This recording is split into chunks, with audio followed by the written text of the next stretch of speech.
이게 특이하게 이제 당시에 여권 인사로서 그 한나라당 옛날 한나라당 사무총장하던 이방호 씨, 그다음에 그때 당시에 강원도 자유한국당 의원이었어요. 황영철 의원. 황영철 의원. 이런 사람들에까지 전부 다 사찰을 활동을 했던 겁니다. 근데 제가 상당히 충격적인 거는 2009년도에 노무현 대통령이 서거하고 사실상 이제 홀로 남겨진 권양숙 여사를 사찰했다는 거, 미행했다는 거, 국경 방문에 미행했다라는 거는 이거는 상당히 뭐 좀 충격적일 수밖에 없네요. 그러니까는 그렇죠. 일종의 눈물도 피도 눈물도 없다 이렇게 표현할 수밖에 없겠는데요. 피도 눈물도 없고 요즘에 민주당에서 김건희 여사 특검 계속 하니까 스토킹 당이라고 그러잖아요. 근데 이게 진짜 스토킹이죠. 왜 진짜 스토킹 당이네요. 스토킹을 한 겁니다. 예. 왜 따라다니는 겁니까? 근데 박원순 시장도 일본 방문했을 때 미행했죠. 일본 방문했을 때 미행을 했었죠. 2012년 2월 달인데요. 그러니까 이게 정말 스토킹 정권이었어요. 그리고 저희가 이제 주목을 해봐야 될 게 이제 한명숙 전 총리가 이 사찰 대상에 포함돼 있다는 건데요. 이게 이제 그 사찰이라고 하는 게 그 한명숙 총리를 이제 감옥에 보낸 그 불법 정치자금 수수 사건하고 좀 연관이 있는 건가요? 그렇죠. 이제 불법 정치자금 수수와 관련해서 1심에서 무죄가 났었어요. 맞습니다. 예. 1심에서 무죄가 나왔는데 이게 이 팀원이 이 포청천 공작 팀원이 이제 보고를 하는 내용 중에 있어요. 구두 보고를 하는 내용이었는데 중요한 내용입니다. 예. 검찰이 받아먹을 수밖에 없는 한명숙 대표 관련 증거를 확보했습니다. 이렇게 얘기를 한 거예요. 그러면 이게 아마 그 2심 항소심에서 제출된 검찰 측의 증거는 국정원으로부터 받았을 것이다. 이게 국정원에서 받아서 해야 되는데 그 이 포청천 공작을 보면서 아까 PC를 해서 이메일을 가지고 PC를 뚫어서 해킹을 해서 그걸 어디에 쓴다는 거야? 흥신소도 아니고 흥신소 수준이잖아요. 근데 이게 독수독과 이론이라는 게 있어요. 불법으로 취득한 증거는 증거 능력이 없다라는 건데 이걸 사실은 사찰을 통해서 취득한 증거니까 증거 능력이 없잖아요. 근데 이걸 취득 과정을 생략한 채 검찰이 제출을 함으로써 독과독수 이론을 피한 거죠. 불법으로 취득한 증거라는 사실이 감춰진 거죠.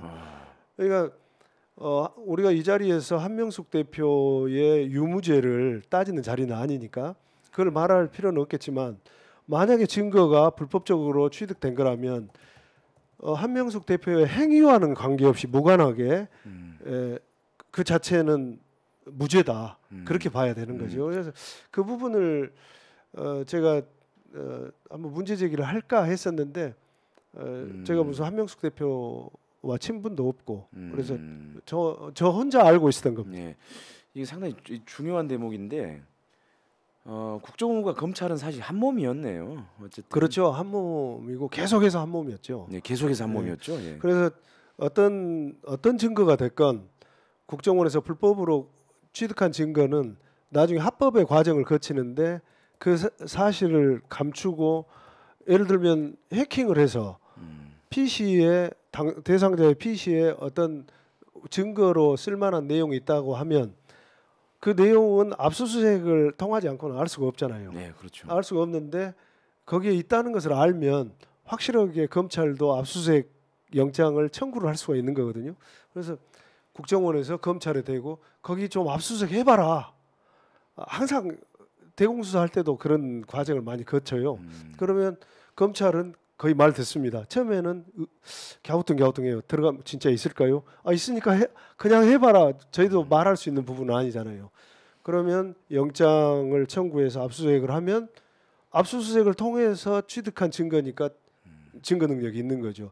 이런 그 불법의 과정을 통해서 확인을 하고 불법의 과정은 생략한 채로 합법의 과정으로 둔갑시켜서 증거를 취득하는 그런 과정들을 국정원과 검찰이 공조를 해왔기 때문에 저는 이것도 역시 그러지 않았을까라고 충분히 개연성이 있는 부분입니다. 예, 한명숙 총리는 이제 그 당시에 두 건의 사건에 휘말렸죠.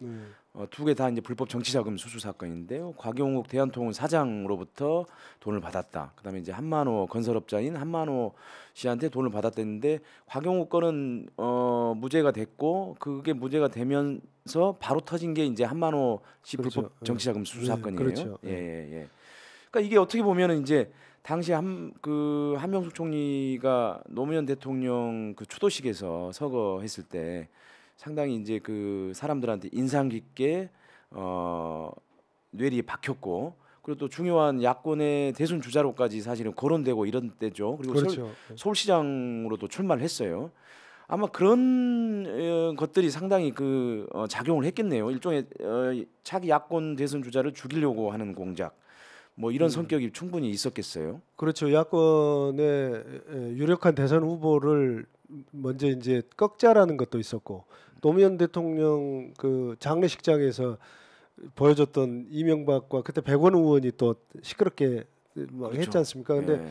당시에 한명숙 대표나 특이한 게 있어요. 이명박 대통령이 그 추도사를 하고 내려오는데 악수를 하는데 김대중 대통령께서 그때 당시 생존해 계셨거든요. 그렇죠. 지팡이를 짚은 채로 고개를 모로 틀고 악수를 안 합니다. 보지도 않아요. 그게 아마 유심히 보지 않으면 모르셨을 텐데 저는 김대중 대통령을 좀 존경하다 보니까 그분의 일거수일투족을 좀 봤어요. 근데 탁 틀고 모로 틀고 앉아 계시더라고요. 그래서 그런 그 자기가 제왕적 대통령인데 한명숙 그다음에 김대중에 의해서 굉장히 무시당했다. 그래서 가만둘 수 없다 이런 생각을 했던 것 같아요. 그런 개인적인 감정도 있었을 겁니다. 그래서 한명숙 대표에 대해서는 위에서 지시가 떨어졌을 거다. 물론 이제 그 한명숙 총리 사건은 이제 대법원까지 유죄가 확정이 됐고 그다음에 또 형기를 다 3년의 형기를 맞춰서 이제 뭐 출소하긴 했습니다만은 사실 뉴스타파에서 이제 한명숙 사건 관련돼서 중요한 증거 조작, 증인 조작 의혹을 이제 제기해서 재심 가능성까지 있었던 사건인데요. 어쨌든 간에 국정원에서 한명숙 총리를 그런 식의 공작에 엮어 넣었다라고 하는 거는 상당히 의미심장한 부분이라고 할 수 있을 것 같습니다. 네.